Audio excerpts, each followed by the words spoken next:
Pues sí, hermano, vamos a seguir con los estudios de confesión de fe.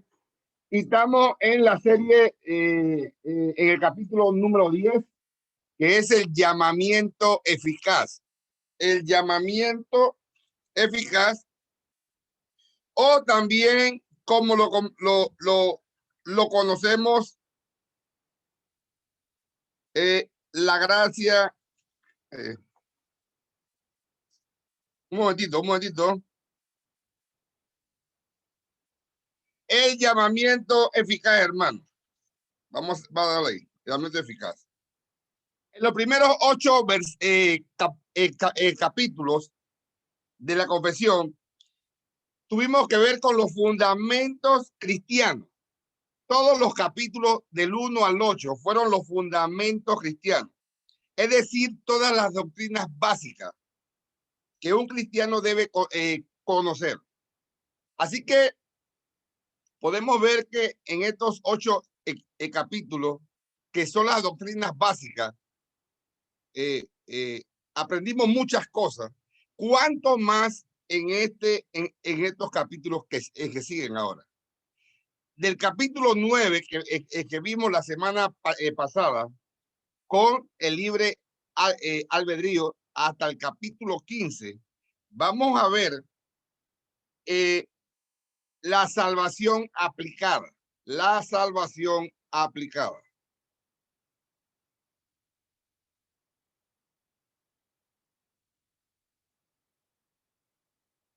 Pero vamos a leer los párrafos de la confesión de fe del capítulo 10. Voy a pedirle a mi hermano Erasmo que nos lea el párrafo 1. Necesito saber el párrafo 2 a mi hermano Buanere, el párrafo 3 a mi hermana Selmira, el párrafo 4 a mi hermana Michelle. Léanlo en voz alta, hermano, y con calma, no apurado. ¿Me escuchan? Sí.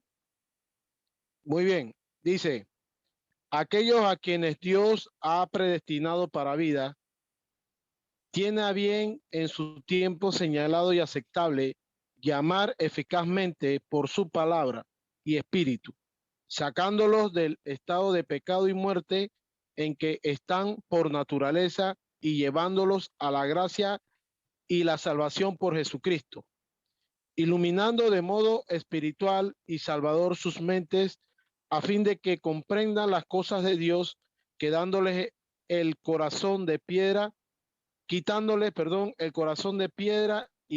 un corazón de carne, renovando sus voluntades y por su poder omnipotente, induciéndoles a querer hacer lo bueno y llevándoles eficazmente a Jesucristo, pero de modo que acuden a Él con toda libertad, habiendo recibido por la gracia de Dios la disposición para hacerlo.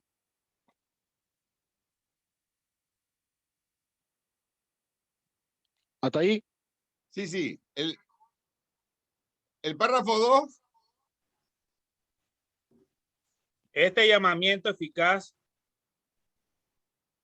proviene exclusivamente de la gracia libre y especial de Dios, no de ninguna cosa prevista en el hombre, ni por ningún poder o un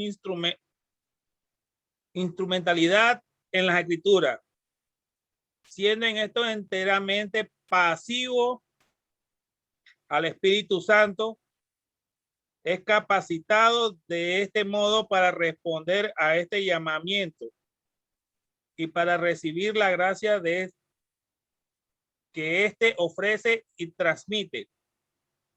Y esto por un poder no menor en el que resucitó a Cristo de los muertos. Los niños elegidos. Momento.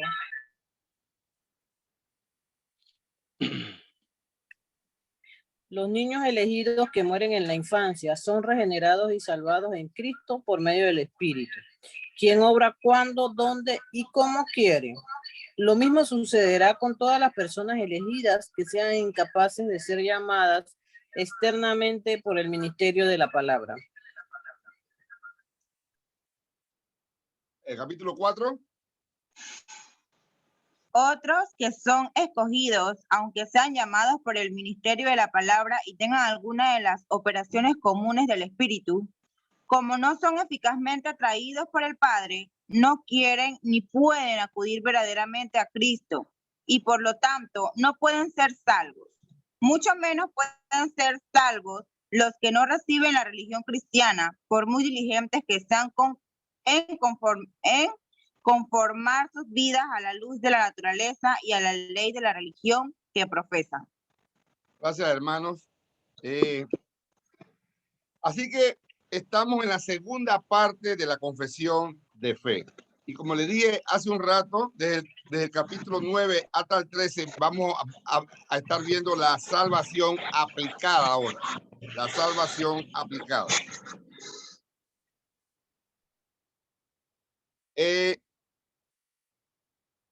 En otras palabras, la salvación aplicada es soteriología. Un momentito. Soteriología. ¿Ah? No es más que un momentito.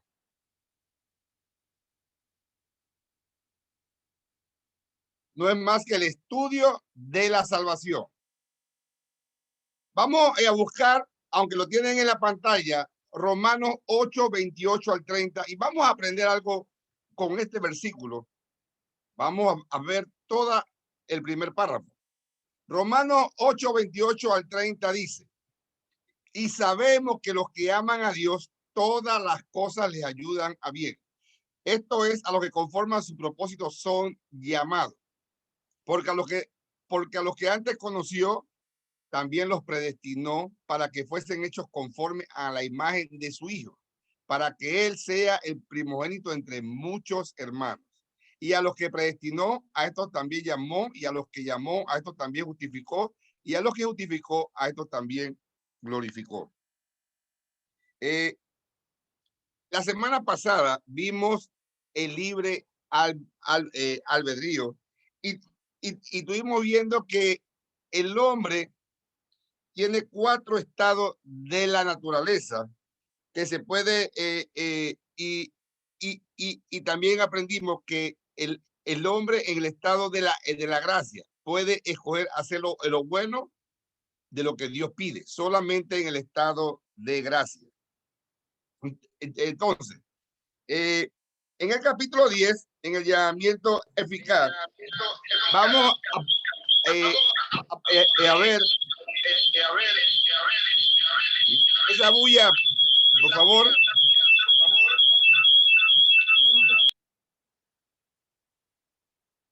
Vamos a ver quién es el que tiene, quién es el autor de la salvación. Alemán. Dígame, hermano. Se escucha un eco cuando usted habla, doble fondo. Eso es, hermano Juan, es que donde usted está hay varios conectados, tienen que apagar los micrófonos. Exactamente, hermano Juan, donde usted está, quizás hay alguien más conectado, tienen que alejarse. Bueno, yo estoy contigo. Ya, entonces vamos. Lo que voy a hacer es que voy a eliminar uno pues para quedar los dos juntos aquí entonces. Dele, hermano, dele. Así que vuelvo acá, hermano. En otras palabras, la salvación aplicada es soteriología, recordando, no es más que el estudio de la salvación. En Romanos 8, 28 al 30, ¿quién de ustedes puede decirme quién es el autor de la salvación? ¿Quién puede decírmelo?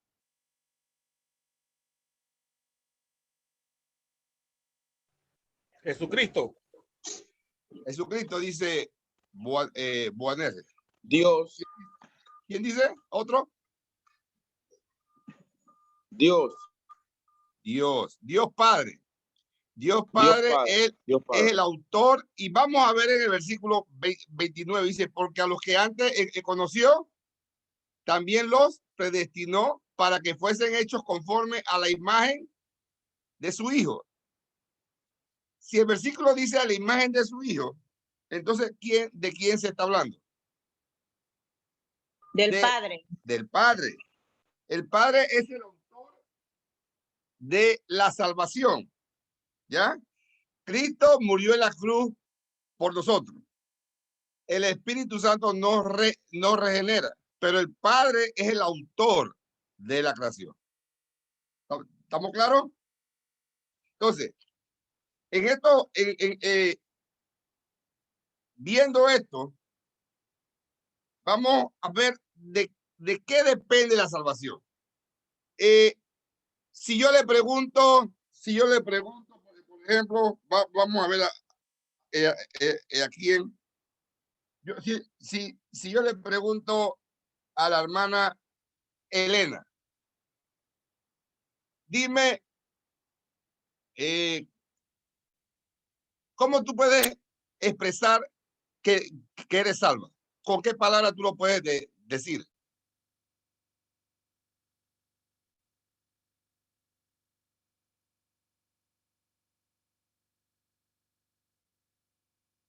¿O cómo tú le dices a alguien que eres salva?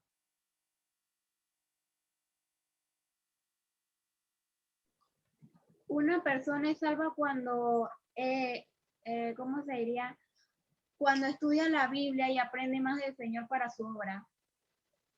¿Quién más puede decirme cómo usted le diría a otra persona que usted salva? ¿Qué palabra usa? Que Dios tuvo misericordia de mí. Misericordia de mí, pero creo que no me he enfocado bien en la pregunta. Lo que le quiero preguntar, hermano, es que usted dice, yo soy salvo, o Dios me transformó. Son las frases que más usamos. Yo soy salvo, Dios me transformó, tengo una vida nueva, ¿no? Hablando de la salvación. Soy cristiano. Yo soy cristiano, ¿ya? Estas son las frases que usamos. Pero ahora, ¿cuánto hemos pensado? ¿Qué involucra la salvación? Por ejemplo, muchos creen que la salvación es que Cristo murió en la cruz, ya. Cristo me salvó. Tengo fe. Estas son las palabras o los términos que usamos, pero vamos a ver en el estudio de la salvación qué involucra la salvación. Y aquí estamos viendo en su pantalla, van a ver el ordo, no sé pronunciarlo, ordo solutus, o el orden de la salvación. Cuando la salvación llega a la vida de cada uno de nosotros, ocurrió todo lo que está ahí. No solamente fue que Dios nos salvó, que ya soy salvo, o que soy cristiano, no. Todo lo que está ahí es lo que sucedió tenemos un cambio en mi vida en el momento de ser salvo. Hermana Vilma, apague el micrófono. En el momento de ser salvo, todo lo que está ahí me sucedió. La elección, fui elegido, fui llamado, fui regenerado, tuve una conversión, fui justificado, fui adoptado, fui santificado, fui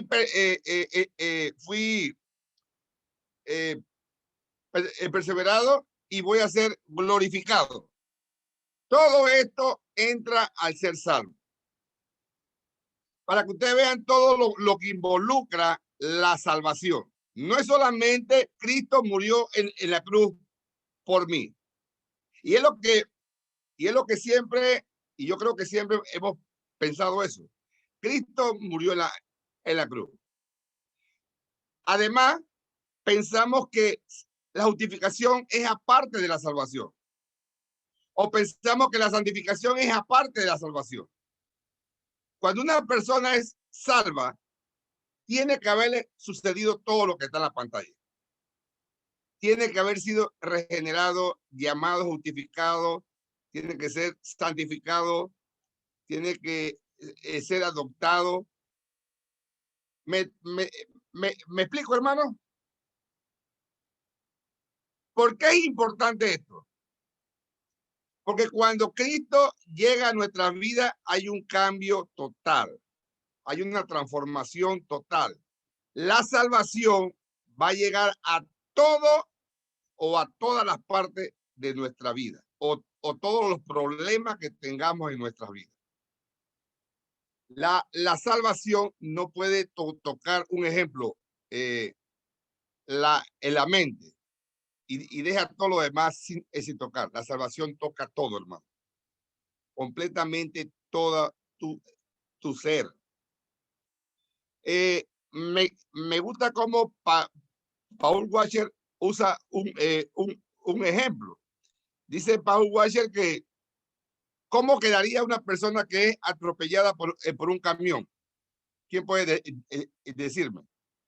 Un camión de 18 ruedas que le pase por encima a una persona. ¿Cómo esa persona queda? Irreconocible. Queda irreconocible. Ahora le voy a hacer una pregunta. ¿Ah? Para echarlo en una bolsa porque no hay forma.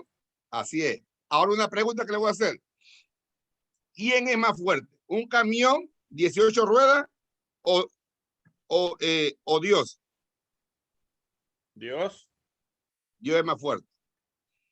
Y si una persona le dice a usted mañana, Boanere, mira que ayer me atropelló un camión y no pude venir a tu casa, pero hoy ya estoy aquí en tu casa. ¿Tú qué vas a pensar inmediatamente? Que es puro embuste. Mentiroso. ¿Por qué es mentiroso? Porque si un camión te agarra, no te va a dejar para que tú estés bueno al día siguiente. Perfecto. Ahora una pregunta. ¿Por qué una persona que dice que Dios lo transformó, por qué al día siguiente no hay ni un cambio en su vida? Entonces uno va a decir, este es un mentiroso. Porque cuando Dios llega a tu vida, va a suceder todo lo que está aquí en tu vida, en la vida de cada uno de nosotros. Entonces, no puedo seguir siendo el mismo. Segunda de Corintios 5:17, de modo que si alguno está en Cristo, nueva criatura es. Las cosas viejas pasaron y aquí todas son hechas nuevas. La salvación, hermano, la salvación es un abanico, un abanico que implica más que una sola cosa.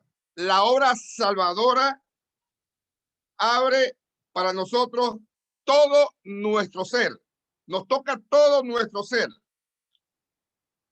Cuando usted le dice a una persona, yo soy salvo, imagínense un pavo real. Un pavo real, si usted lo ve tranquilo por ahí, que está, no tiene sus alas abiertas, es un pajarito muy pequeño. Yo no sé cuánto han visto el pavo real sin que no esté abierto la alas.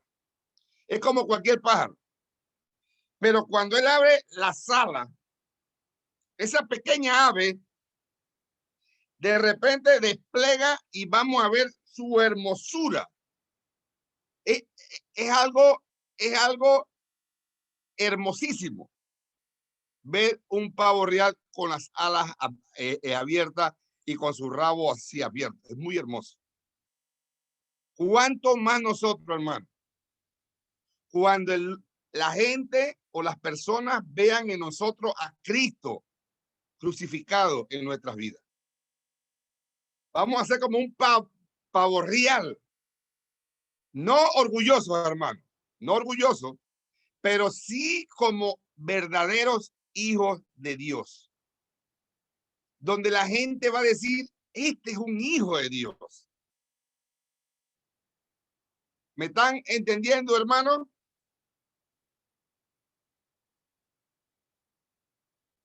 Amén. Dios nos ha salvado, hermano, pero la obra de salvación es una obra multiforme. Ataca, aborda, se acerca a todas nuestras necesidades en la salvación y son atacadas y bendecidas toda nuestra vida. Eso sucede en la salvación. La salvación, hermano, es una obra multiforme. La salvación es una serie de actos y de procesos. Nuevamente vamos a ver aquí en Romanos 8:30. Ahí lo tienen en la pantalla. Dice, y a los que predestinó, a estos también llamó. Y a estos que llamó, a estos también justificó. Y a los que justificó, a esto también glorificó. Aquí estamos viendo 4 actos de la salvación. No es que esto es independiente, hermano. Pero estos actos, todos van a suceder en el mismo instante de la salvación. Usted no puede decir mañana o pasado, no, que Dios me regeneró y Dios me adoptó, pero no, todavía no soy ni justificado ni santificado, no. Una con la otra tienen que estar unidas. Todos son distintos y ninguno de ellos puede ser definido sin ninguno de ellos. Ninguno se puede definir aparte, porque todos van unidos. Dice ahí mismo en la pantalla, Dios nos ha salvado, pero la obra de salvación es una obra multiforme, ataca, aborda, se acerca a todas nuestras necesidades en la salvación. Son atacadas y son bendecidas. La salvación es una serie de actos y de procesos. Ya vimos esto. Y abajo dice, así que hermano, esto es lo que vamos a ver en los siguientes capítulos del 9 al 15. Todos los capítulos que vamos a ver desde el 9 hasta el 15 son las riquezas de nuestra salvación, hermano. Todo lo que involucra nuestra salvación. Así que, hermano, podemos decir que la salvación es un acto único, pero no podemos decir que es un solo acto, si no es un solo acto, son muchos actos. Cuando somos salvados, hermanos, experimentamos más que una sola cosa. Experimentamos una multiforme obra de Dios. Estos actos se distinguen por el orden lógico o un orden cronológico. Lo que estoy tratando de decirles, hermanos, es que cuando hablamos de la salvación, debemos tener en mente más que una sola acción de Dios. Son muchas acciones de Dios. No solo eres adoptado a la familia de Dios, hermano. Eres justificado, eres unido a Cristo en un solo cuerpo. También eres regenerado, eres llamado. Cada uno de esas palabras y conceptos que van a describir nuestra salvación y riqueza de nuestra salvación. ¿Alguna pregunta, hermano? Podemos preguntarnos, ¿qué ocurre primero? ¿La fe o el arrepentimiento o la regeneración? Cronológicamente, hermano, ocurren en el mismo acto. Nosotros no podemos reflexionar sobre esos actos y decir, primero me ocurrió esto y luego esto. No, porque todo viene en un solo instante. Entonces, se organizan cronológicamente porque Pablo dice que que no puedes creer si no has nacido de nuevo. Entonces, lógicamente, la regeneración es antes que la fe. Y el arrepentimiento, aunque en nuestra experiencia aparezca uno, lógicamente debe ser antes de la regeneración. En otras palabras, para que una persona pueda llegar a creer, pueda tener la fe salvadora, primero tiene que ser regenerado. Porque dice la palabra que estamos muertos en nuestros delitos y en nuestros pecados. Entonces, un muerto no puede tener fe porque está muerto. Tiene que ser regenerado. Así que, hermano, aquí estamos viendo la riqueza de nuestra salvación. Vamos entonces, hermano, a entrar al párrafo 1. Pero antes de entrar al párrafo 1, quiero preguntarle, ¿esta introducción de la salvación les quedó clara? Sí, ¿Nadie correcto. tiene preguntas? Yo le iba a hacer un comentario, pastor, ahí. Yo pensaba antes que las personas, pues nosotros podíamos hacer un paso de fe. Yo le llamaba así, paso de fe, pero ahora he aprendido que eso no forma parte del llamamiento eficaz, porque nadie puede en su condición de pecado hacer un paso de fe, al menos que Dios Amén. lo llame. Ahora sí entiendo bien. No existe el paso de fe. Eso no existe. Así es. El paso de fe no existe, hermano. Vamos al párrafo 1.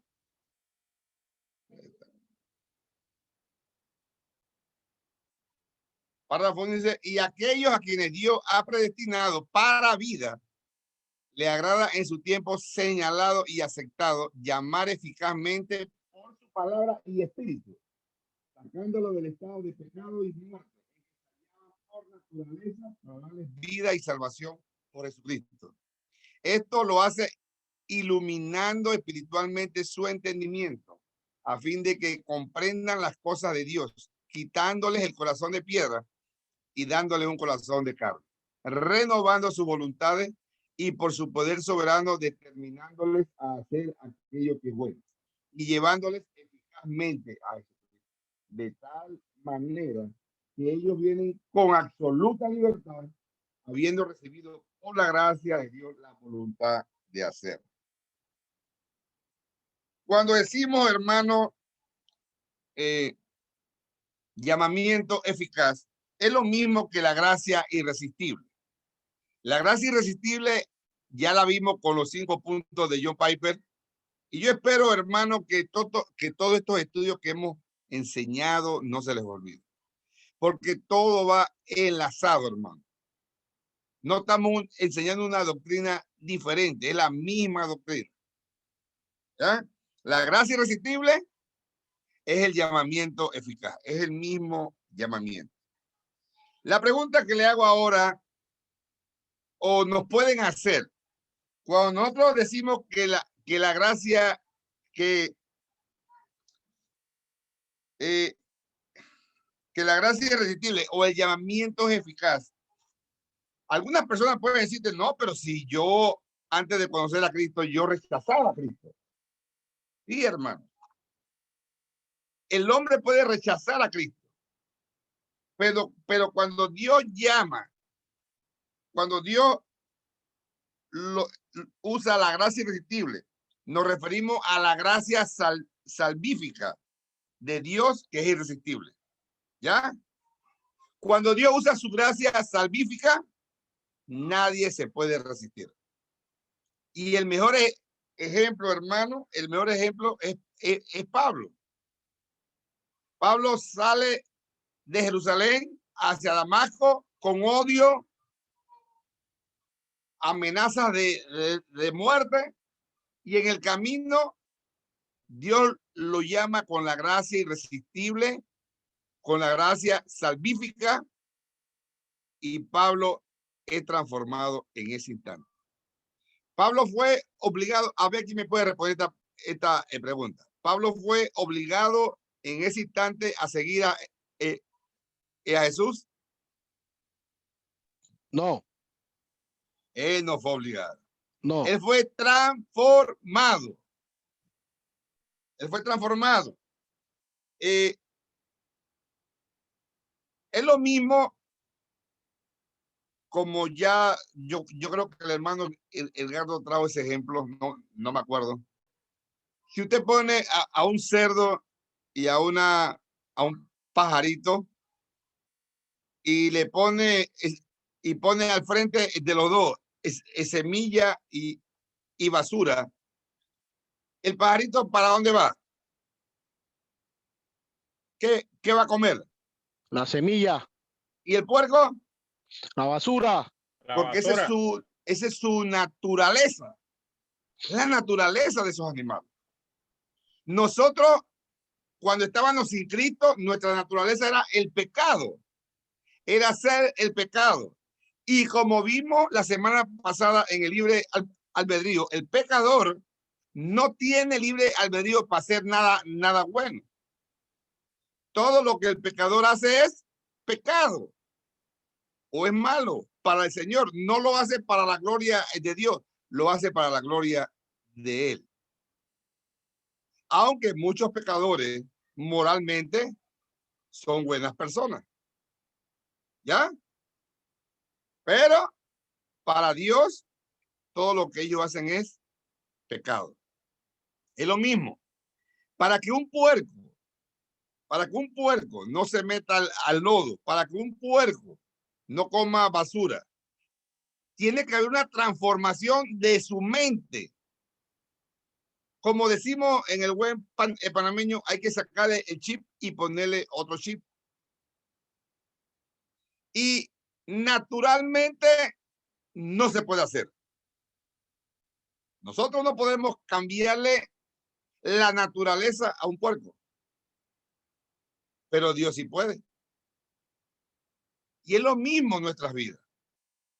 Nosotros, hermanos, no podemos cambiarle la naturaleza a un pecador.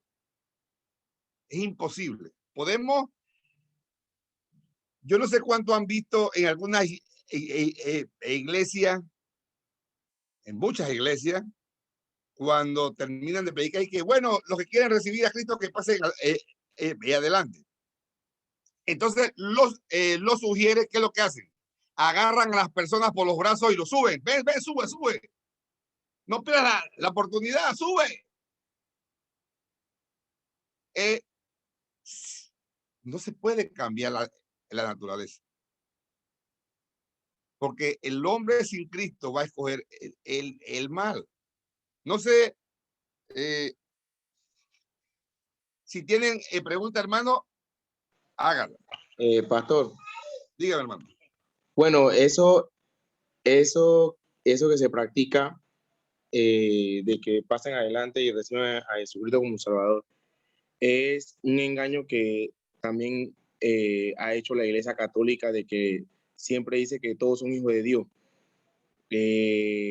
La persona en la Iglesia Católica que nunca asisten, nada más van los días sermones así, mueren estando en pecado, dicen él está en los cielos. Entonces todo el mundo dice es hijo de Dios. Entonces acá lo que se le dice a la persona por decir sí, de pronto porque se le predicó a sus emociones, se encontraba deprimido y se predicó una palabra que le gustó, en ese momento dice que sí, pero sigue viviendo una vida totalmente apartada de Dios. Entonces, ¿qué se le dijo en ese momento? Que es hija de Dios. Y entonces es un engaño, pues, y un peligro, porque como usted dice, cuando el Espíritu Santo entra a tu vida, tú eres sellado, es un cambio totalmente radical. Es como que te pasa un tráiler encima, eres totalmente diferente, pues vienen entonces ahí los frutos. Entonces, por eso es muy importante conocer estas verdades. Así es. Qué bueno. Tenemos que conocer todo esto, hermano.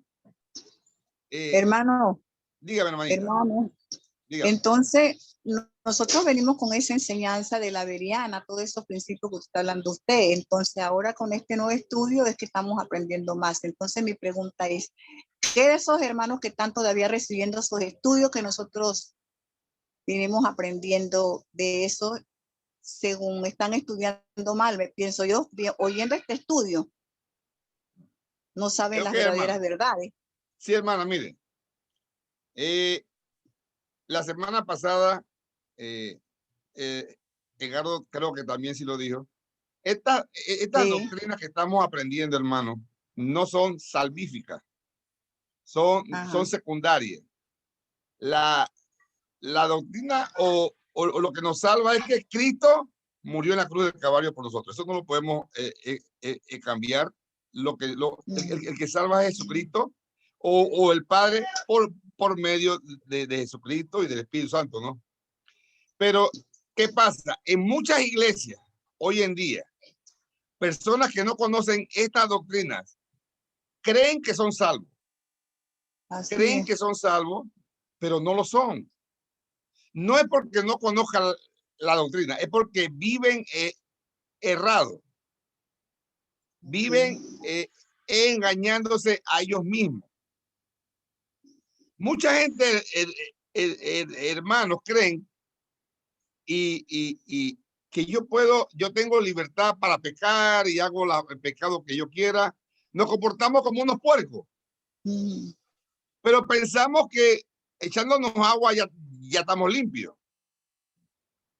Porque no hemos sido transformados. No hemos sido transformados. ¿Ya? Entonces, nuevamente,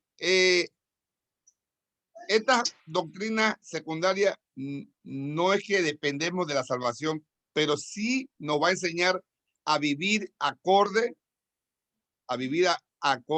como Dios quiere que vivamos. Por eso es importante conocer la doctrina, hermana, porque cuando conocemos esta doctrina, entonces podemos hacer lo que Pablo nos enseña en 2 de Corintios 13:5. Examinarnos. Pero una persona que no conozca estas doctrinas, ¿qué se puede examinar? Él va a pensar que está bien. Mire, un ejemplo sencillo. Mucha gente cree que recibir un carro nuevo, recibir plata, esa es la bendición que la Biblia habla. Y esa no es la bendición que la Biblia habla. La Biblia dice, buscar primeramente el reino y su justicia y todas las demás cosas serán añadidas. La bendición es la que viene de Dios, la vida eterna. ¿Ya? La vida eterna y todo lo que venga de parte de Dios.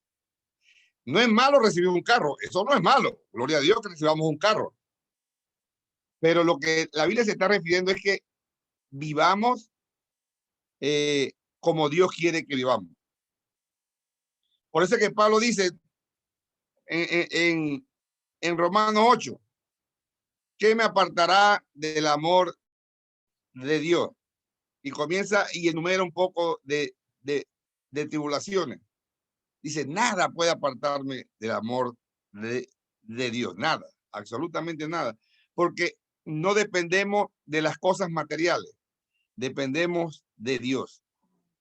No sé si le he explicado. ¿Sí, hermana? Bien claro, pastor. Ok, gracias. Amén. Cuando decimos la gracia irresistible, nos referimos a la gracia de Dios. Este llamado es irresistible.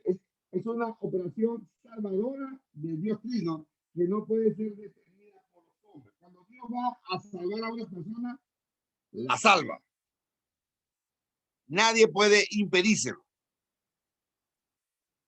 No todos responden salvíficamente, porque no todos reciben la gracia irresistible de Dios. Esto hay que entenderlo, hermano. ¿Quién me puede leer Mateo 22, 14? Ahí mismo está en la pantalla, hermano. Porque muchos son llamados y pocos escogidos. Sí, hermano, muchos son llamados y pocos escogidos. Voy a explicarle esto rapidito. Vamos a pedirle a ver.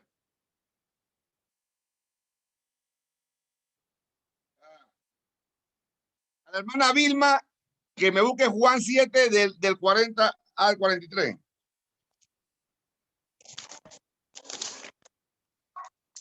Voy, pastor. Juan 7, del 40 al 53, les leo. Al 43. Ajá. Entonces, algunos de la multitud, oyendo estas palabras, decían, verdaderamente es el profeta. Otros decían, este es el Cristo, pero algunos decían, ¿de Galilea ha de venir el Cristo? No, dice las Escrituras que del linaje de David y de la aldea de Belén, de donde era David, ha de venir el Cristo. Hubo entonces disensión entre la gente a causa de él. Ya está ahí. Y Ya está ahí, hasta ahí, hasta ahí. ¿Qué me puedes decir?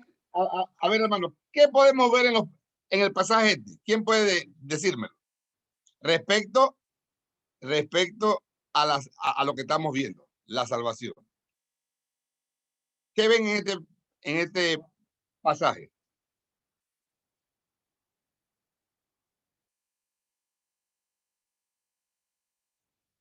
¿Alguien, hermano? Ellos no estaban muy claros sobre el Mesías. Unos no estaban claros. Ajá. Ellos no Unos estaban no. muy claros. Ajá. la ignorancia. Lean bien la porción. Unos estaban ignorantes, no estaban claros. Pero ¿qué más ven en el pasaje? Ajá. Confirma que la Escritura dice que del linaje de David y de la aldea de Belén. No. Ajá. La respuesta está en el versículo 40. Ahí está la respuesta. Este es el Cristo. ¿Cómo? En el 41, que otros confirmaban que este es el Cristo. Ahí o sea, que está. unos creían. Aquí, eso es lo que dice el versículo Mateo 22, 14. Dígalo. El mismo versículo lo dice, Cristo es el profeta. Sí, pero lo que yo quiero es lo que veamos lo que dice Mateo 22, 14. Porque muchos son llamados y pocos lo que. Aquí estamos viendo en Juan 7, 40 y 43, que el evangelio, muchos creyeron en el evangelio y dijeron verdaderamente este es el Cristo. Pero otros decían, los mismos que escucharon el evangelio decían, ¿de verdad que será Cristo? Y buscaban algún argumento para decir, este no es. Entonces, siempre que se predica la palabra, hermano, unos van a creer y otros no. Ahora, ¿por qué sucede esto? Vamos a pedirle aquí que me busque el capítulo 3, el párrafo 3 y me lo lea. ¿Por qué sucede que cuando se predica el evangelio, unos creen y otros no creen? Del librito, ¿va? Sí. El capítulo 3 y párrafo 3. Es que no tengo el libro ahorita aquí en mano. Ah, bueno, ¿quién lo tiene para que me lo lea? Capítulo 3, párrafo 3. Porque el decreto de Dios para la manifestación de su gloria, algunos hombres y ángeles son predestinados o preordenados a la vida eterna por medio de Jesucristo, para alabanza de la gloria de su gracia. Entonces, a otros se les da actuar. A otros se les deja actuar en su pecado para su justicia con justa condenación, para alabanza de la gloria de su justicia. Aquí estamos viendo que por el decreto de Dios, por la manifestación de su gloria, algunos hombres y ángeles son predestinados y preordenados a vida eterna por medio de Jesucristo. ¿Estamos claros? Y otros se les deja actuar en su pecado para su justa condenación. Este es lo que está diciendo Mateo 22:14.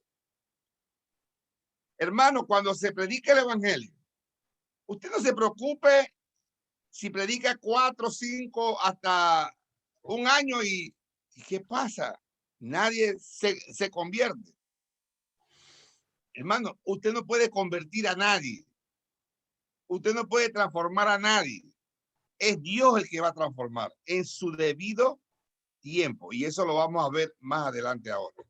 Es Dios el que va a transformar en su debido tiempo. Porque muchos son llamados y pocos escogidos. ¿Quién me puede decir cuál fue el predicador que me imagino, aunque no la Biblia no lo dice, pero humanamente creo que fue el que vivió esto? Predicó casi por 100 años y no se convirtió nadie. ¿Quién fue? Noé. Noé. Noé predicó casi 100 años y no se le convirtió nadie. Entonces ahí podemos verlo. Porque muchos son llamados y pocos los queridos. Porque en el decreto de Dios, Dios ya tiene quiénes van a ser los salvos. Pero tú y yo no lo sabemos quiénes son. Tú y yo no sabemos quiénes son ellos. Entonces tenemos que predicar el evangelio.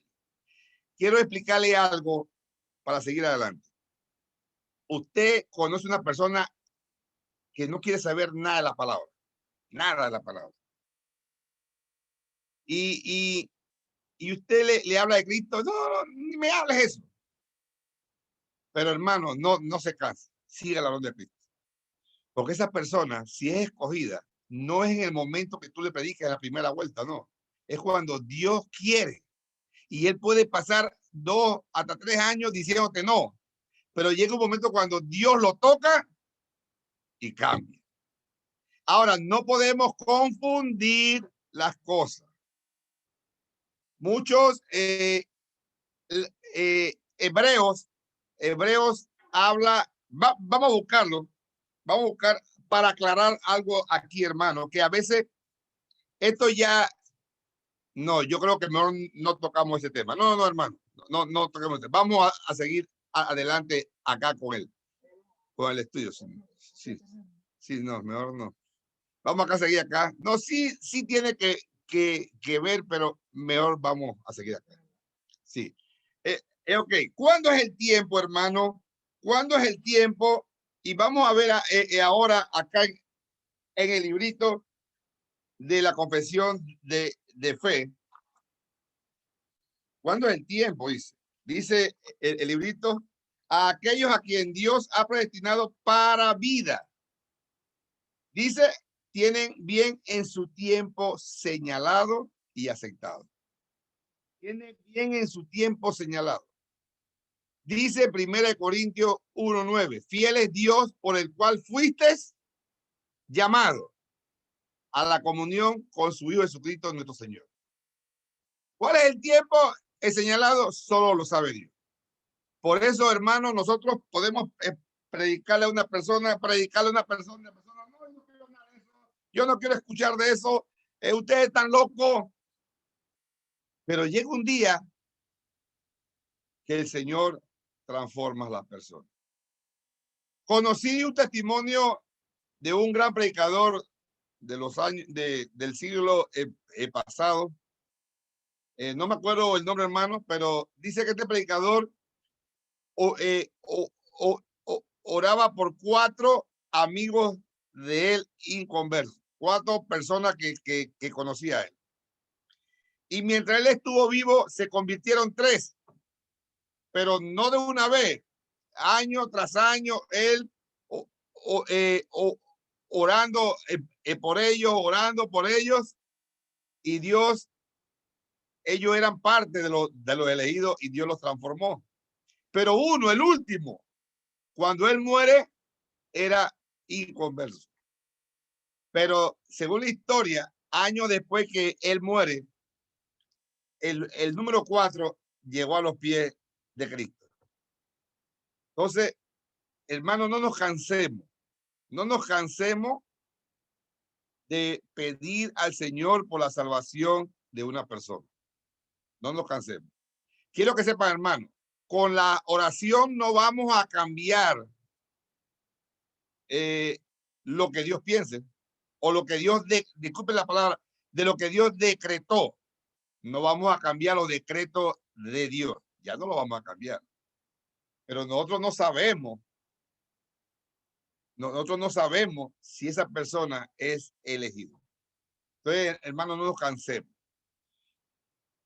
Fiel es Dios por el cual fuiste llamado. ¿Cuándo? Cuando Él quiere. ¿Quién me lee Daniel 4:35?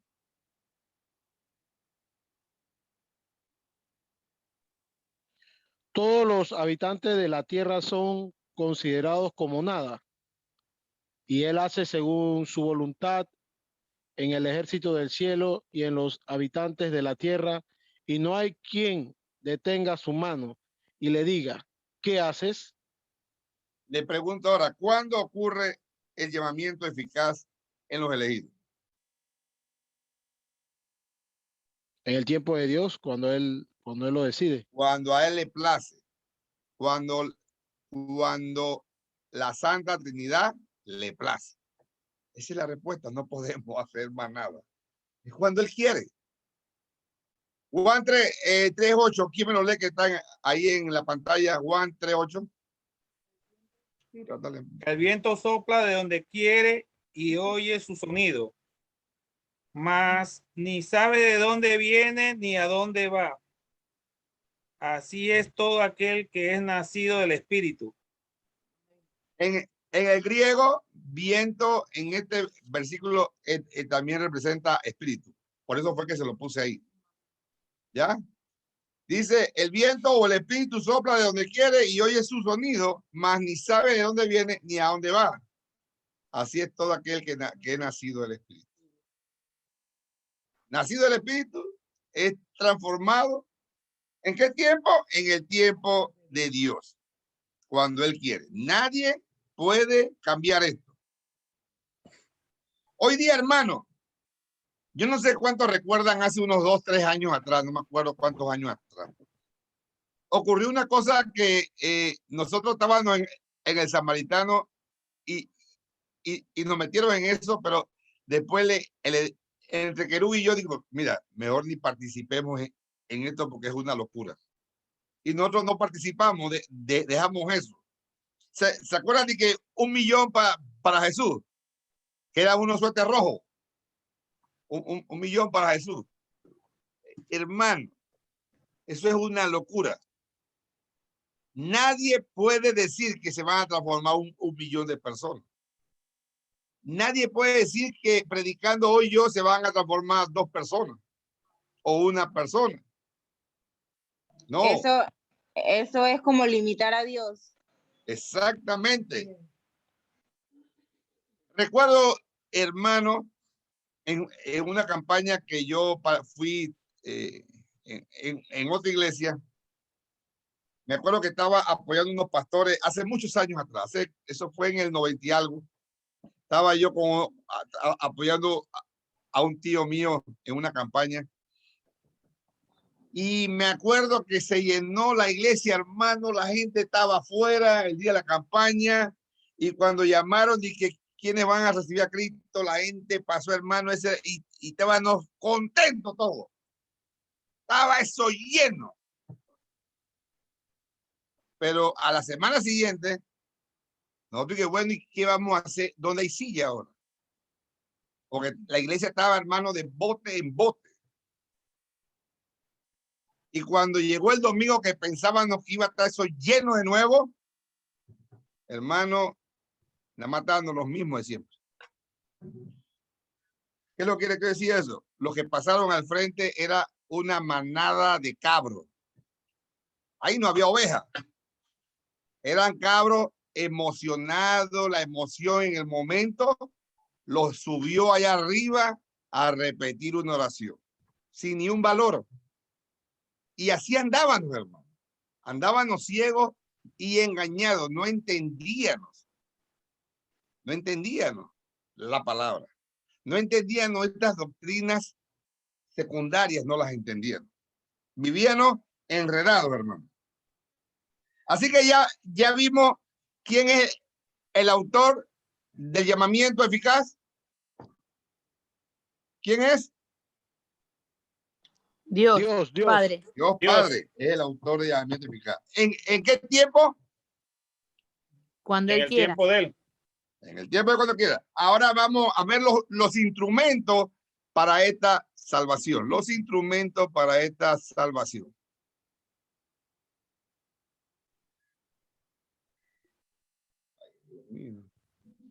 Ya vimos aquí el autor, el tiempo, como lo vimos antes.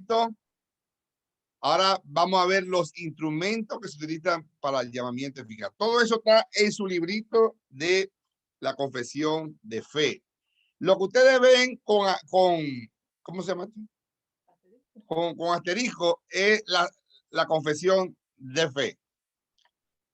Llamar eficazmente por su palabra y por su espíritu. El instrumento es la palabra y el agente personal es el Espíritu Santo. Y hermano, esto es alentador. ¿Usted sabe qué es esto, hermano? Esto es alentador. No es increíble, hermano. Miren, pónganse a meditar esto. No es increíble que el propósito eterno de Dios de llamar a los elegidos se cumpla por medio de la predicación de los débiles siervos. ¿Sabes que eso es algo hermoso? Que Dios nos haya llamado a nosotros, a sus siervos, a predicar el evangelio para que personas lleguen a sus pies y sean salvos. Eso es muy hermoso, hermano. Hermanos del Maná, no se cansen de predicar el evangelio. Yo veo esto impresionante, hermano. Es alentador. Porque si tú, hermano que me escuchas, si tú le predicas a tus hijos todos los días con el ejemplo y con la palabra, enseñándole la palabra a todos. Mira, hermano, los cultos familiares son muy poderosos. Porque estás enseñando la palabra. Y la palabra es el instrumento que Dios usa para que la gente llegue sean transformados. Es la palabra. ¿Están entendiendo eso, hermano? Hermanos que me escuchan, si tienen hijos inconversos, si tienen familiares inconversos, si su esposo es inconverso, si su esposa es inconversa, predica la palabra en tiempo y fuera de tiempo. Porque el instrumento para que las personas lleguen a los pies de Cristo es la palabra. Y el agente personal es el Espíritu Santo. No hay otra forma que alguien reciba a Cristo si no es por medio de la palabra. ¿Alguna pregunta?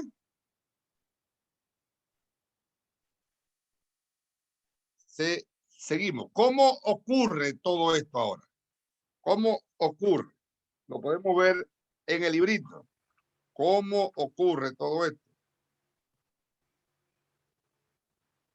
Así, sacándolo del estado de pecado y muerte en que están por naturaleza y llevándolo a la gracia de la salvación por Jesucristo. Así que sacándolo del estado de pecado y muerte en que están por naturaleza y llevándolo a la gracia y a la salvación por Jesucristo. Él nos saca del pecado, hermano. Él nos saca del pecado y de la muerte en que estamos por naturaleza. Ese es el llamamiento eficaz, hermano. La obra de Dios donde somos llamados de un estado de muerte a un estado de gracia y salvación. Es lo mismo que sucedió cuando Jesús se puso frente a la tumba de Lázaro. Y Jesús, en esa tumba, después de 4 días de muerto, que ya estaba podrido, estaba lleno de gusanos, Jesús le dice, Lázaro, ven fuera. ¿Qué sucede si Jesús no llama a Lázaro por su nombre? Y él dice, ven fuera. Todos los muertos del cementerio se hubieran levantado. Todos se hubieran levantado. ¿Están entendiendo, hermano? Entonces, el trato es personal con el Señor. Cada uno de nosotros tuvo un trato personal con Él cuando el Señor nos sacó de ese estado de muerte y de pecado. Y nos llevó a la gracia, a la salvación de eso. Qué maravilloso, hermano.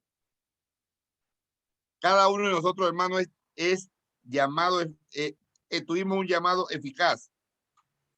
Y quiero decir una cosa, esto tiene que quedar claro. El llamado eficaz nunca es a media, es completo, hermano. El llamado eficaz es completo. Por eso, hermano, que nadie puede ser un cristiano carnal. Nadie. El cristiano carnal no existe. O eres cristiano, eres hijo de Dios, o no lo eres. Pero no puede estar en el medio. Porque el llamado eficaz es completo. Cuando Dios llama a alguien, Él lo va a transformar, lo va a regenerar, le va a dar la fe necesaria, lo va a santificar, lo va a justificar y un día nos va a glorificar. Es completo, hermano. Más nunca piensen que hay cristianos carnales. No, porque este es un cristiano carnal. Yo me acuerdo que antes, en los años antiguos, hermano, y yo fui enseñado de la manera esta, hacían los 3 círculos. Dije el cristiano verdadero, el cristiano carnal y el inconverso. Entonces decían que el cristiano carnal tenía a Cristo en una esquina de su corazón, pero el que reinaba era el yo de uno. Hermano, esa era una falsa. Cristo no va a estar en un lugar que está lleno de pecado. Cristo, cuando Cristo entra, como dijo el hermano Edgardo hoy en el mensaje, cuando Cristo entra, ¿qué es lo que hay? Orden. No puede haber desorden. Entonces, tenemos que entender esto, hermano. El llamado eficaz va a ser total, no a medias. Ahora, ¿qué hace Dios en nosotros por medio de este llamado? 3 cosas Él hace en nosotros. Número 1, que, bueno, Él nos va, dice el librito, dice que nos va a iluminar. Dice así. Iluminando de modo espiritual y salvador sus mentes, a fin de que comprendan las cosas de Dios. Cuando Dios nos ilumina, nos va a quitar ese corazón de piedra y nos va a renovar con nuestras voluntades. Vamos a buscar en Jeremías 36. Ezequiel, hermano, disculpen, Ezequiel 36.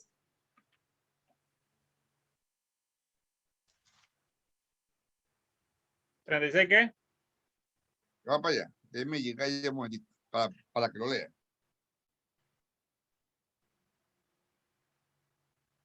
Del 25 al 27. Léalo con calma para que los hermanos lo escuchen. ¿Qué sucede en el llamado eficaz? Esparciré sobre vosotros agua limpia y seréis limpiados de todas vuestras inmundicias y de todos vuestros ídolos os limpiaré. Os daré corazón nuevo y pondré espíritu nuevo dentro de vosotros y quitaré de vuestra carne el corazón de piedra y os daré un corazón de carne. ¿Sigo? Sí, el otro. Y pondré dentro de vosotros mi espíritu y haré que andéis en mis estatutos y guardéis mis preceptos y los pongas por obra. Recuerdo que una vez un pastor me dice esta frase. A mí me dice, mira, yo me he mantenido fiel a Dios. Me dijo él a mí. Cuando yo leí este versículo, él no se ha mantenido fiel a Dios. Dios lo ha mantenido fiel a él. Es Dios el que nos mantiene.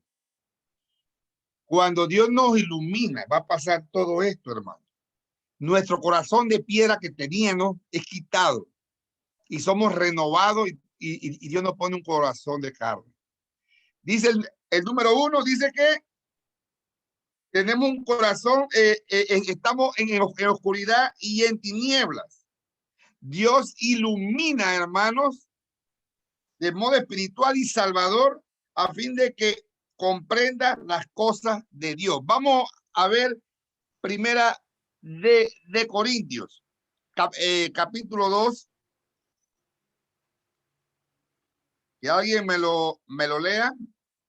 Ya le digo cuáles son los versículos. Primera de Corintios.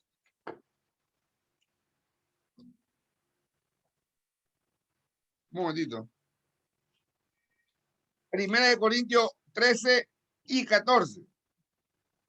¿Quién me lo lee? Primera de Corintios 13 y 14. 1, 13 y ¿cómo es? Primera de Corintios 2, versículos 13 y 14. Lo cual también hablamos. Sí, dale. Ajá. Lo cual también hablamos, no con palabras enseñadas por sabiduría humana, sino con las que enseña el Espíritu, acomodando lo espiritual a lo espiritual. Pero el hombre natural no percibe las cosas que son del Espíritu de Dios, porque para él son locura y no las puede entender porque se han de discernir espiritualmente. Aquí estamos viendo, hermano, que cuando somos iluminados, esa oscuridad y esas tinieblas que tienen, el hombre carnal, hermano, no puede ver la hermosura de Dios. Es imposible, no la puede ver.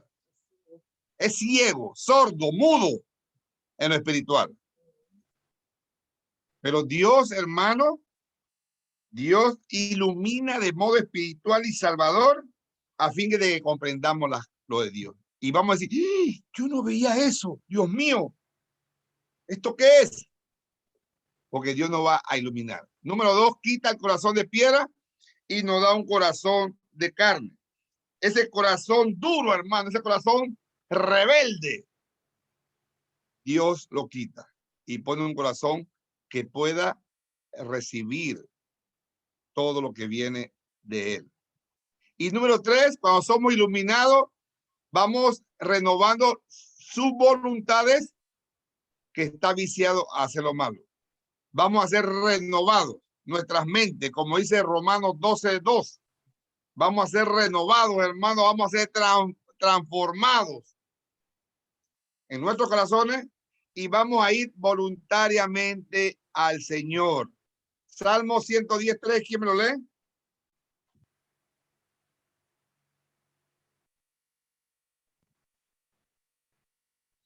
Salmo 110, ¿quién me lo lee? Jehová dijo a mi Señor, siéntate a mi diestra hasta que ponga en tus enemigos por estrado de tus pies. Leámoslo de nuevo. Jehová dijo a mi Señor, siéntate a mi diestra hasta que ponga a tus enemigos por estrado de tus pies. ¿Ese es Salmo 110:3?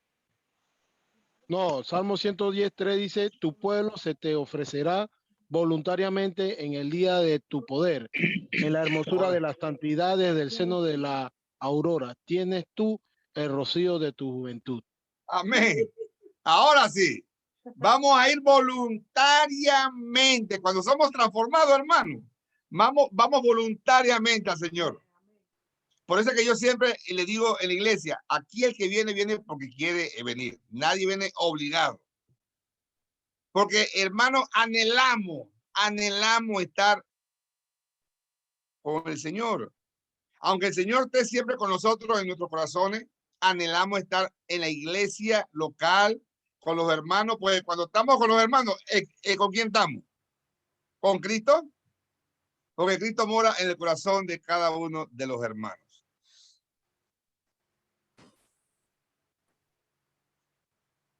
Así que este es el resumen de lo que es el llamamiento eficaz, hermano. Este es el resumen de lo que es el llamamiento eficaz. El párrafo número 1. El llamamiento eficaz se basa sobre una realidad bíblica de que el hombre está totalmente incapacitado de querer lo bueno. Ahora, ¿cómo ocurre este llamamiento? Alguien que me lea primera de Corintios. Bueno, ya lo leímos. Alguien que me lea Hechos 26, 18. Hechos 26, 18. Para que abra sus ojos, para que me conviertan de las tinieblas a la luz y de la potestad de Satanás a Dios, para que reciban por la fe que es en mí perdón de pecados y herencia entre los santificados. Amén, amén. Es la única manera que vamos a entender la obra de Dios. Es necesario que la obra de Dios sea a través del Espíritu Santo para abrir los ojos del entendimiento y para que veamos su belleza, hermano. Así que, hermanos, somos renovados, nuestros corazones son transformados y vamos voluntariamente ante Él. Vamos a ver el párrafo 2 ahora de la confesión de fe. Y ya, como ya sabemos qué es el llamamiento eficaz, ya el párrafo 2, 3 y 4 solamente vamos a ver qué significan estos párrafos, porque ya sabemos qué es el llamamiento eficaz. Así que el párrafo 2, ¿quién me lo lee? No, ahí no está, ahí no está. Tienen que leerlo.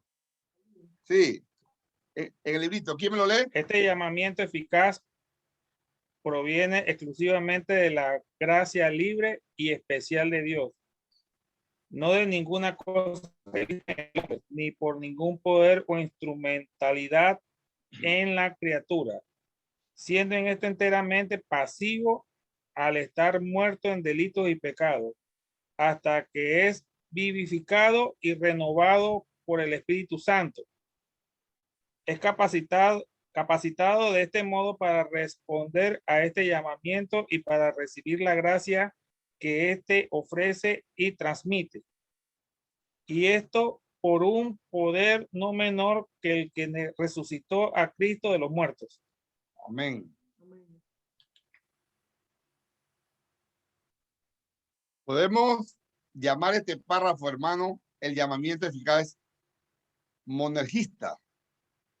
El llamamiento eficaz es monergista. ¿Por qué titulamos este párrafo así? Porque lo que se enfatiza es que el llamamiento eficaz es obra de Dios y solo Dios, y enfatiza que solo de Dios. En otras palabras, Dios es el autor de la salvación. Vamos a buscar alguien que me busque Tito 3 del 4 y 5 y otro que me busque 2 de Corintios. Bueno, voy a poner nombre. Voy a poner nombre para que participen todos. Pastor, su mamá quiere leer. No. Que lo lea. Tito 3, 4 al 5, mamá. Tito 3, 4 al 5 y la hermana Inés, 2 de Corintios 2, 14.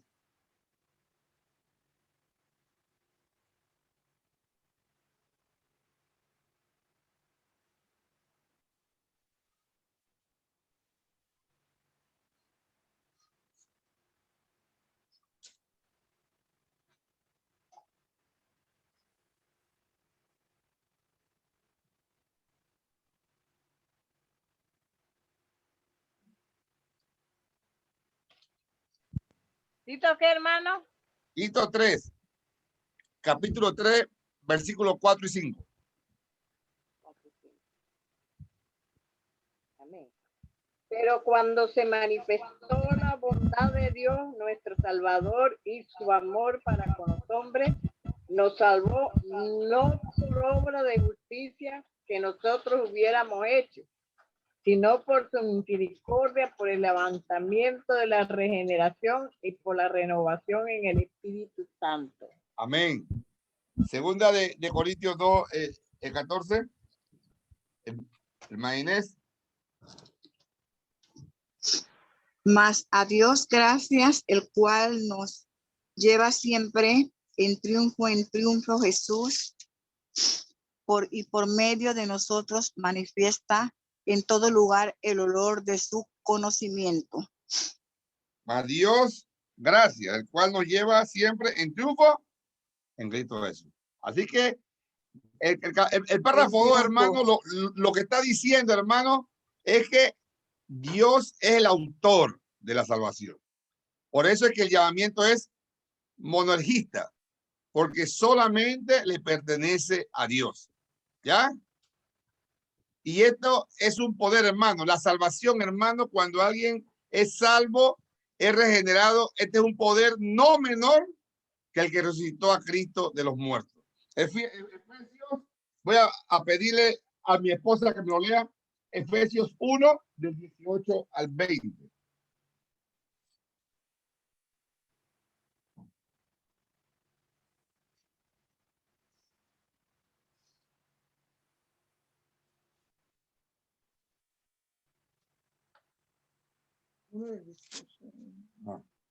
La bocina.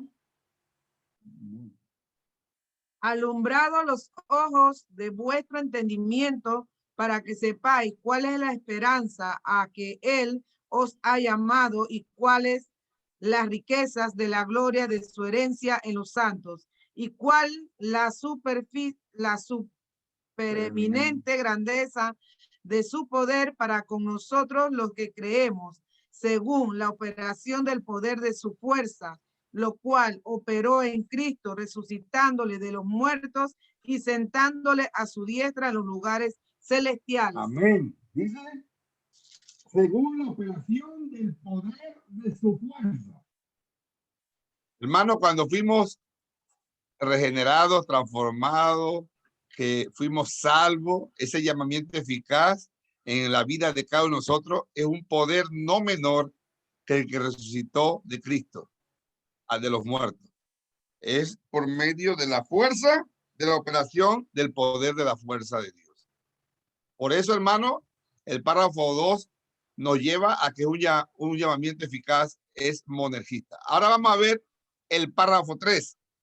Vamos a pedirle al hermano, ¿quién tiene el libro? Hermano Edgardo, párrafo 3. Ahí se lo pongo en la pantalla. Listo. Dice, los niños escogidos que mueren en la infancia son regenerados y salvados por Cristo por medio del Espíritu, quien obra cuando, dónde y cómo quiere. Así lo son también todas las personas escogidas que sean incapaces de ser llamadas eternamente por el ministerio de la palabra. Amén. El llamamiento eficaz es inescrutable porque no podemos entenderlo. Nuestra mente finita nunca, hermano, va a entender la mente infinita de Dios. Por eso es inescrutable. No podemos entenderlo. Y aquí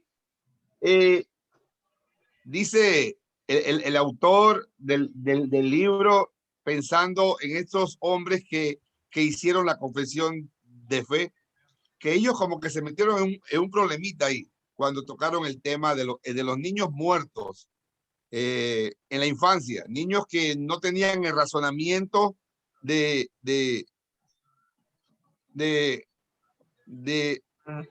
entender la palabra, porque la palabra es la que salva, ¿verdad? Entonces, ellos ¿por qué tocaron este tema? Y les voy a traer un pequeño ejemplo por qué ellos tocaron este tema.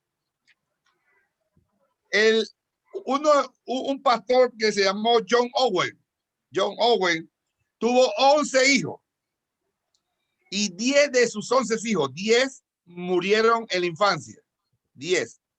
Y una hija que sí hasta se casó, fue la única que creció. Cuando ella se casó, a los días muere. Así que los 11 hijos de John Owen mueren. Y así mismo Lutero pasó por esto mismo. Lutero, los hijos, algunos hijos murieron en la infancia y hasta Calvino le pasó esto. Era muy normal, hermano, que en esos tiempos los niños murieran muy niños. No había la medicina que hay hoy en día. Y por esto los niños morían con diferentes enfermedades. Muchos niños morían siendo bebés. Y por esto ellos tocaron este tema. Tocaron en el párrafo tocaron el tema de los niños que mueren en la infancia. ¿Qué sucede con esos niños? Ahora, la confesión de fe, lo único que nos trae es Juan, vamos a buscar Juan 3. Tengo aquí. No lo puse aquí. Juan 3. Juan 3:8 dice. Eso, Juan 3:8. El viento sopla de donde quiere y oye su sonido, mas ni sabe de dónde viene ni a dónde va. Así es todo aquel que es nacido del Espíritu.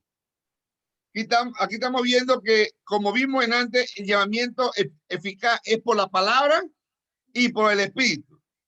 Y Dios llama eficazmente por medio de la palabra y su Espíritu. Así que los niños que no pudieron escuchar la palabra pueden ser transformados por el Espíritu, porque no escucharon la palabra. Por eso es que este llamamiento es inescrutable. No lo entendemos. Si usted cree, hermano, dice la confesión de fe, si usted cree que todos los niños que mueren en infancia van al cielo o son transformados, no podemos decir que está mal o está bien porque no lo sabemos. Pero viendo el llamamiento eficaz, nosotros debemos de entender que los niños, los únicos niños que van a ser salvos, son aquellos que en el decreto de Dios son salvos. ¿Me expliqué? Vuelvo y se lo repito. Si usted piensa que todos los niños que mueren en la infancia, y también ellos tocan el tema de los impedidos, las personas que son impedidas, que no pueden razonar, son adultos pero no pueden razonar.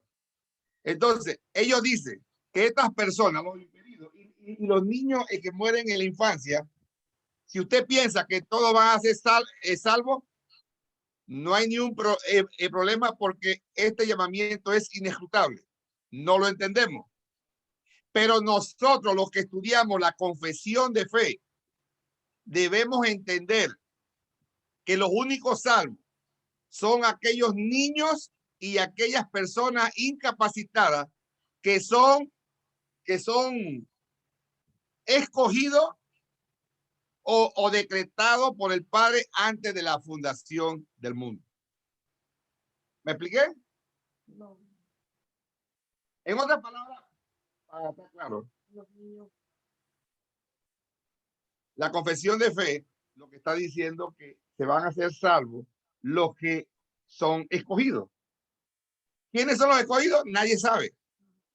Nadie sabe quiénes son los escogidos. Así que todos esos niños que han muerto en los abortos, que hay ahora, hay mucho aborto, los niños por enfermedades, las personas que no pueden razonar, no sabemos si van a ser salvos o no van a ser salvos. Pero creemos que Dios en su decreto lo va a salvar. Y esto es lo que querían decir estos pastores que escribieron la confesión de fe. Ellos están confiando que sus hijos hayan sido decretados antes de la fundación del mundo. Pero nadie puede saber eso. Solo Dios lo sabe. Solo Dios lo sabe. Nadie más lo sabe. ¿Alguna pregunta? ¿Estamos claros? Un momentito. En otras palabras, es que no se vio no pudo haber chance de haber visto un fruto en ese bebé en un futuro que iba a ser adulto, ni en una persona que está mentalmente incapacitada, que no puede pensar, no puede hablar. No hubo esa oportunidad de ver si tenía fruto de salvación, pero como Dios lo llama, siendo un recién nacido o antes de que ese niño pudiera entender qué significa 1, 2, mamá o papá, o desde muy chico, que no se pudo haber visto un fruto en él, solamente podemos saber es que irá al cielo si fue escogido y llamado por el Señor, y también no ir al cielo aquel que Dios no escogió, pero como dice el pastor, nadie sabe qué bebé fue al cielo y qué no, pero sabemos y confiamos en el Señor que el que se fue al cielo fue porque así Dios lo tenía predestinado desde su eternidad. Lo tenía de predestinado desde su eternidad. Siento como un misterio.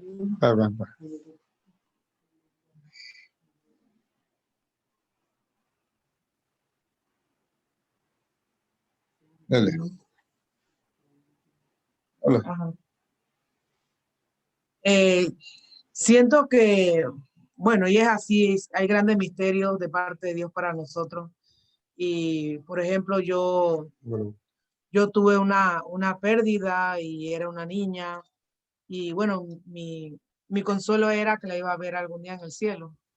Entonces, viéndolo de este punto de vista, que cuando muere un impío, alguien a quien tú tuviste cerca, una persona ya que ha vivido años, tú la tuviste cerca y nunca le hablaste de Cristo, o sin embargo le hablaste, pero no hiciste lo posible para que esa persona se interesara por el evangelio.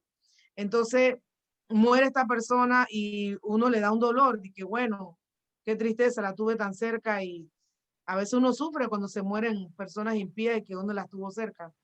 Pero ¿qué hay de mi hija que Dios la llevó al cielo? Y yo pensé que, bueno, cuando me llame el Señor a su presencia, iba a verla. Pero ahora así ya, de verdad que ya es para mí un poco difícil. Me complico al pensar de que no sé si será escogida mi hija cuando se la llevó el Señor, no sé. Así que no sé si me entiende, pastor, mi punto de vista.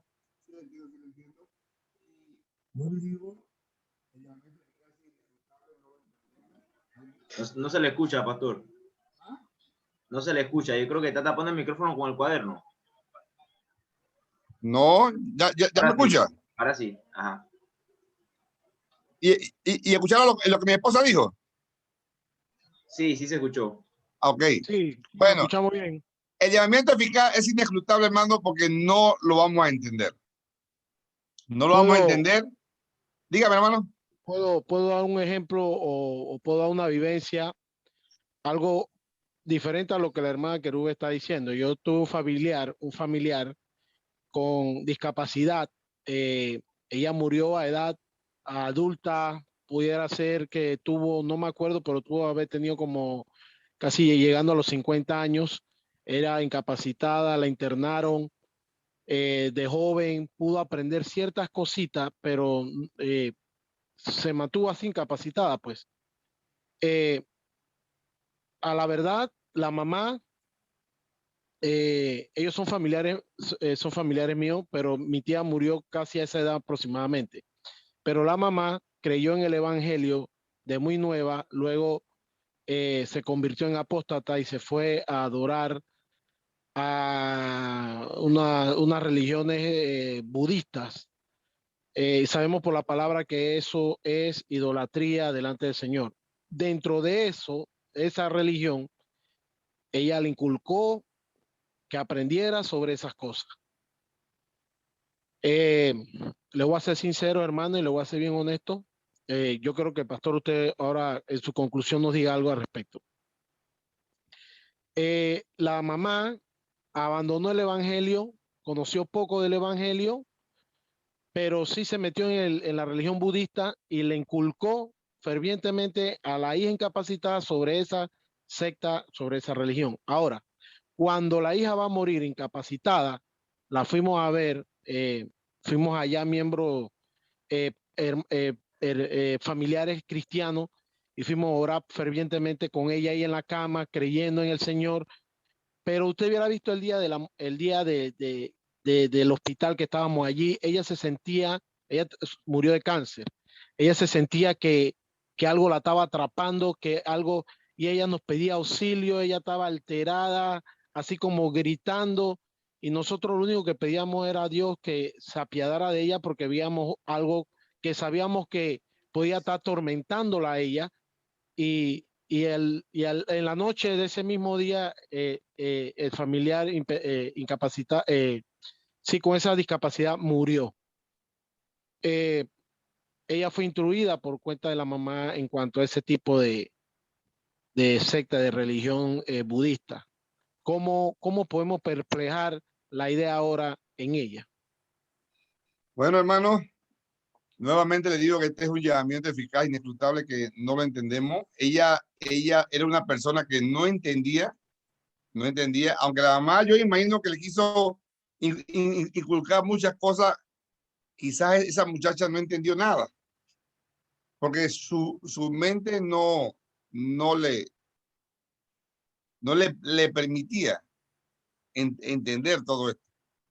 Y no podemos saberlo, hermano, no podemos saberlo, porque la Biblia no dice nada específico sobre esas personas, nada específico, absolutamente nada. Y sobre los niños que mueren, no dice nada. Entonces, ¿qué tenemos que nosotros pensar? Es en la misericordia de Dios. Dios es misericordioso, hermano.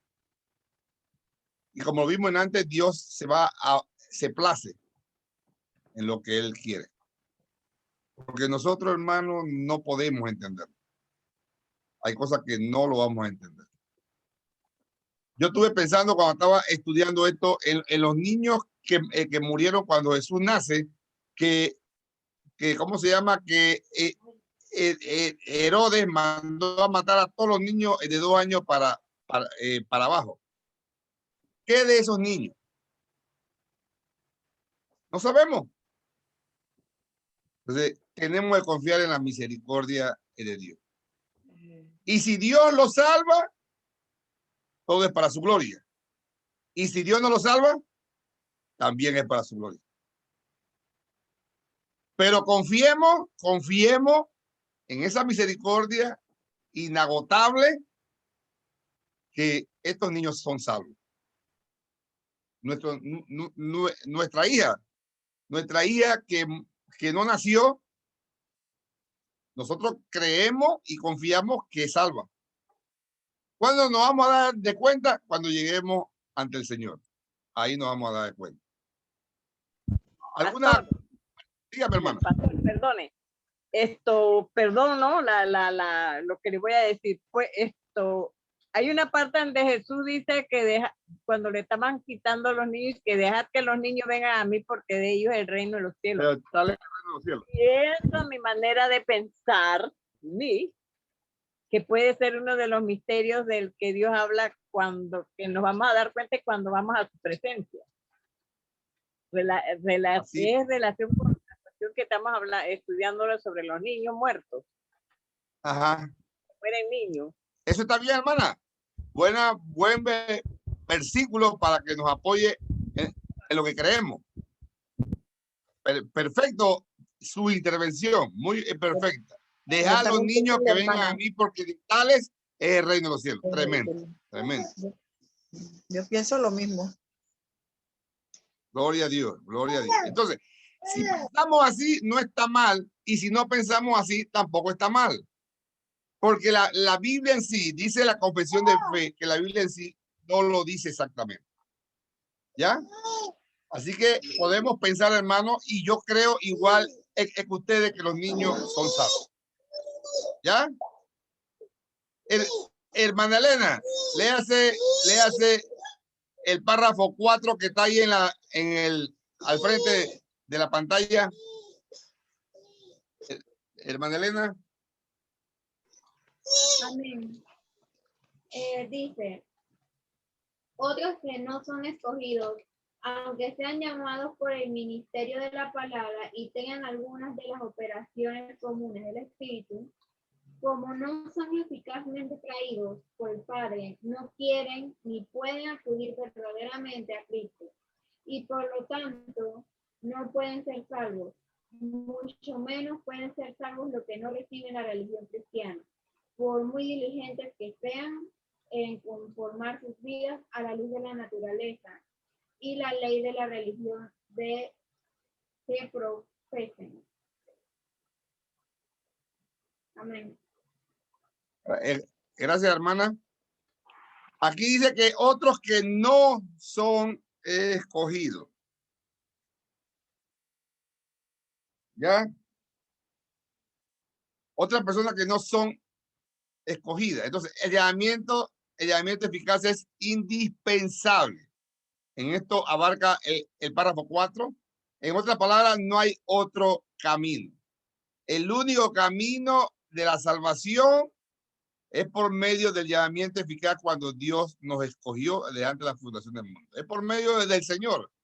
Por medio de Dios es la salvación. No hay otro camino, hermano. Hoy muchas religiones inventan mil cosas. Unos inventan que, por ejemplo, los católicos creen que el que se bautiza ya es salvo. Ellos dicen que el bautismo te salva. Pero no, hermano. El único que salva es el Señor. El único que llama eficazmente es el Señor. Y es tan necesario que no se puede prescindir de él. Usted dice en la confesión de fe que usted va a conocer muchas personas que les gusta la religión. Oh, hay un montón de gente. Váyanse con el Cristo de Atalaya o con el Cristo negro. La gente empieza a gatear y arrastrarse por el suelo kilómetros antes de llegar a la cruz, al Cristo. Arrastrándose por la carretera, insolados con el sol que los quema. Ellos creen que son salvos. Ellos creen, inclusive usted ven algunas personas que andan con un crucifijo, con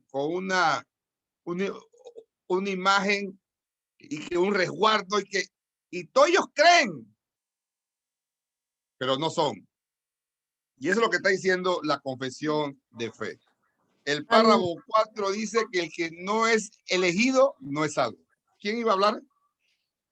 A mí esas personas que hacen eso con el Cristo negro, porque eso son imágenes dantescas de ver cómo se latigan, cómo se causan ese sufrimiento, son dignos de lástima realmente. Están ofendiendo a Dios y no tienen idea de cuánto lo ofenden. Así es. Y ellos creen que están bien. Ellos creen que están bien, pero dice Éxodo 20 que están aborreciendo a Dios. Eso es lo que dice Éxodo 20, versículo 3. Ellos, al hacer todo eso, están aborreciendo a Dios. Entonces, hermano, el llamado eficaz es indispensable porque no hay otra manera de llegar a ser salvo. Así que, hermano, damos por terminado el llamamiento eficaz. Si hay alguna pregunta. Si no hay ninguna pregunta, entonces creo que todos han entendido. Déjenme, stop share, aquí ya. ¿A dónde está eso? Aquí. Pausa y recon.